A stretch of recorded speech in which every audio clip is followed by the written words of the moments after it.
I'm Emily Epp. This is a video update from the Cariboo Regional District, and we wanted to introduce you to our 2 agriculture liaisons and let you know what they can help agriculture producers with. So maybe if the 2 of you just want to introduce yourselves and let us know kind of what your regular day jobs are.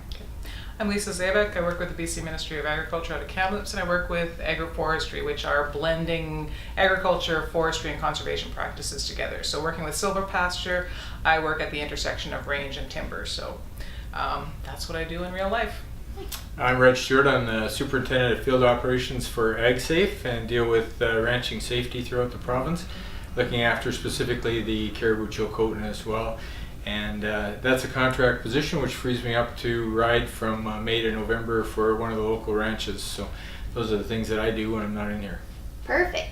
So how this works is last year in our Emergency Operations Center, we brought in some agriculture liaisons to help build that connection between our EOC and agriculture producers in the Cariboo, and that worked really effectively to build that relationship and help support agriculture producers. And so when our EOC activated again this year for the wildfires, that was something we identified right away as needing and wanting to do again. So that's how these 2 are in here, and the faces may revolve through the activation of the EOC, but that support is the same. So maybe you guys could just explain a little bit about how you can help agriculture producers if they call in and need support. Okay. I can start? Or Sure, go ahead. Okay.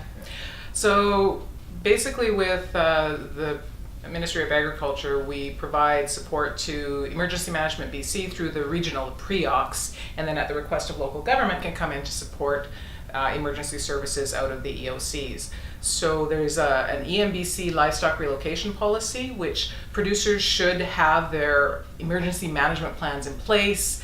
But when there's extreme circumstances, there may be additional assistance required. So that's where we come in, and when you call the CRD EOC, you get shunted over to our Ag Liaison desk, and we can work through some of those processes with you, because there's a sort of an application process, advance notification, and it's really situation specific. So that's sort of working through that. We can work through and do some premises ID, which plays into a role where Reg is working on some of the reentry permits.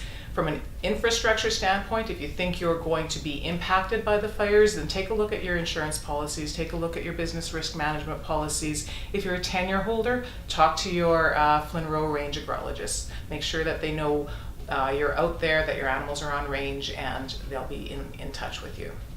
That's great. Fairly.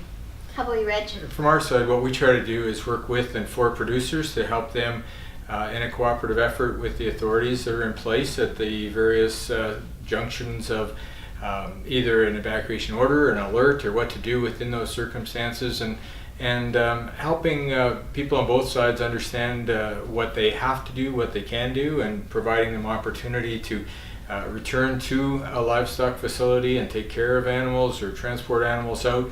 Every one of those permit considerations is a unique situation, and it's considered that way. And so there's no blanket policy for how we would address that, but there is a protocol in place for determining whether someone can re-enter, someone can stay in to affect economic loss and recovery, salvation, those kinds of things.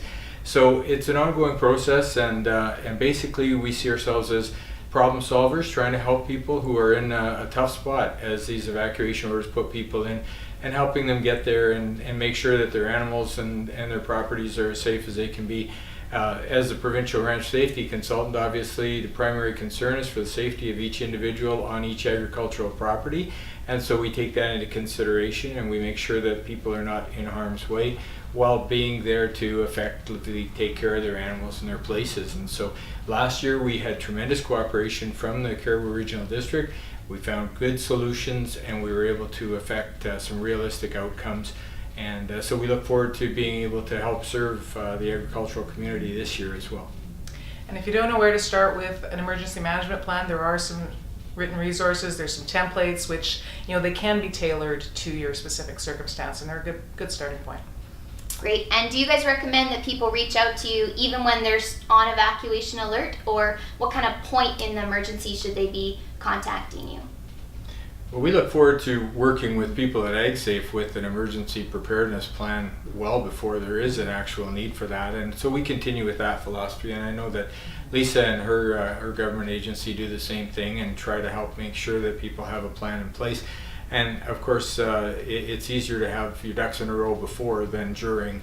And so it's really important to do that. But certainly at the point where you are on alert, that should really awaken you to the reality that you may have to make a move and you might have to do some things. And if you're not sure what to do, we would love to consult with you at that point. Give us a call and we can give you some solid direction on what to do during the alert stage. Perfect. So if you have any questions related to anything we've covered here, please just reach out to our public information line. That's 1-866-759-4977.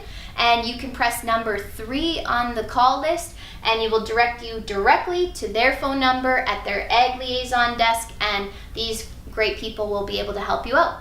So please give us a call. Thanks, Em. Thank you.